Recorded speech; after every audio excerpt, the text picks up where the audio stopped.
BRS party అధినేత మాజీ ముఖ్యమంత్రి కేసీఆర్ గారి తనయ ఎమ్మెల్సీ కల్వకుంట్ల కవిత కొత్త పార్టీ పెట్టడానికి ఫిక్స్ అయినట్లు తెలుస్తుంది. బీఆర్ఎస్ అనే పార్టీని కల్వకుంట్ల కవిత అయితే పెట్టబోతున్నట్లు తెలుస్తుంది.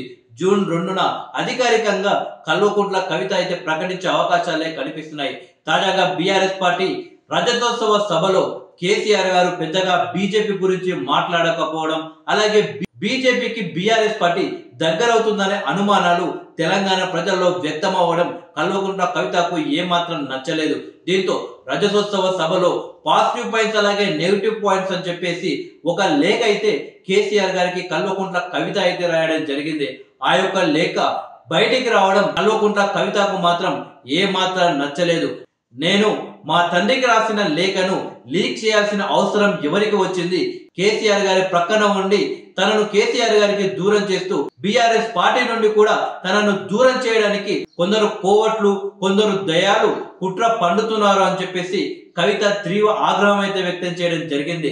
గతంలో కూడా కేసీఆర్ గారికి పలుమార్లు ఫోన్ చేసిన సందర్భంలో కేసీఆర్ గారికి ఫోన్ ఇవ్వకుండా, కేసీఆర్ తో మాట్లాడనివ్వకుండా చేశారని చెప్పేసి కల్వకుంట్ల కవిత యొక్క సన్నిహితులైతే చెప్పడం జరిగింది. ఇలా మొత్తానికి బీఆర్ఎస్ పార్టీ నుండి బయటకు వచ్చి కొత్త పార్టీ పెట్టడానికైతే కవిత రెడీ అయినట్లయితే తెలుస్తుంది. అయితే కల్వకుంట్ల కవిత కొత్త పార్టీ పెట్టబోతుండడంతో ఇక బీఆర్ఎస్ పార్టీలో కొందరు ఎమ్మెల్యేలు కూడా జంపుకోవడానికి ప్రయత్నిస్తున్నట్లు తెలుస్తుంది.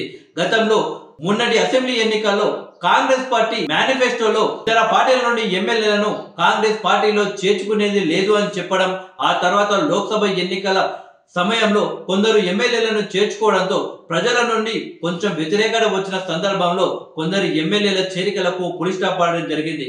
ఆ తర్వాత పార్టీ ఫిరాయింపుల కేసు కోర్టులో నడుస్తుండడంతో ఆ యొక్క ఎమ్మెల్యేలు ఎవరైతే బీఆర్ఎస్ నుండి ఇతర పార్టీల్లో చేరుదాం అనుకున్నారో వాళ్ళంతా ఆగిపోవడం జరిగింది.